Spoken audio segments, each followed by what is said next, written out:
Hii Yanga ni nyingine, mambo yamebadilika mengi. Alafu sasa hivi ni kwamba mabadiliko yamekuja mpaka Yanga sasa hivi inaongozwa na vijana.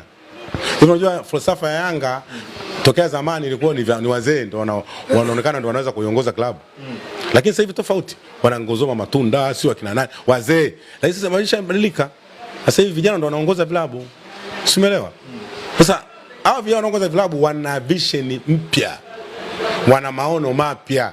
Kwa hiyo klabu lazima itanuke. Umeelewa? Nikimsikiliza jana muundo wao ambao wameutengeneza Yanga, ukimsikiliza hata rais wao Yanga Afrika, ni mtu ambaye anaonekana na mipango ya muda mrefu. Ndio maana akasema mimi siwezi kuondoka Yanga mpaka utakapojengwa uwanja. Na akatoa sababu kwa nini uwanja hujajengwa mpaka leo. Umeelewa mpaka hapo? Kwa hiyo inaonyesha jinsi gani Yanga Afrika kwa kupitia mwenyekiti wao, hasa wale vijana ambao wameweka. Niliangalia cabinet nzima, hakuna mtu ana miaka 40.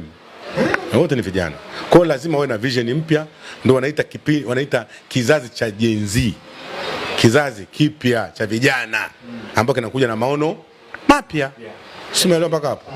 Kwa hiyo ukishakuwa na viongozi wa design hiyo lazima mpige hatua. Umeelewa mpaka hapo? Na walivyokuja kukuambia kwamba eti Yanga yetu sisi ni ya bilioni 100. Wao wameiona wao kwa tathmini yao. Si vijana.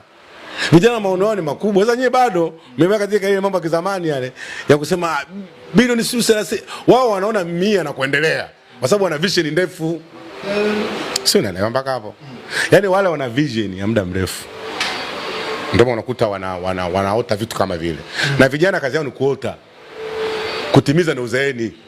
Wao wanaota. Ndio maana huyu kiongozi wao anaota, anasema sitaondoka Yanga mpaka uwanja ufanye. Anaota. Anaota pale.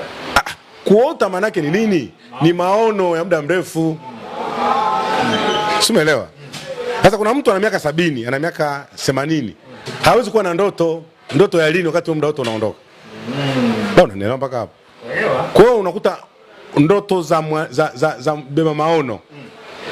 Anakuambia siondoki Yanga mpaka uwanja ujengwe, fanya nini?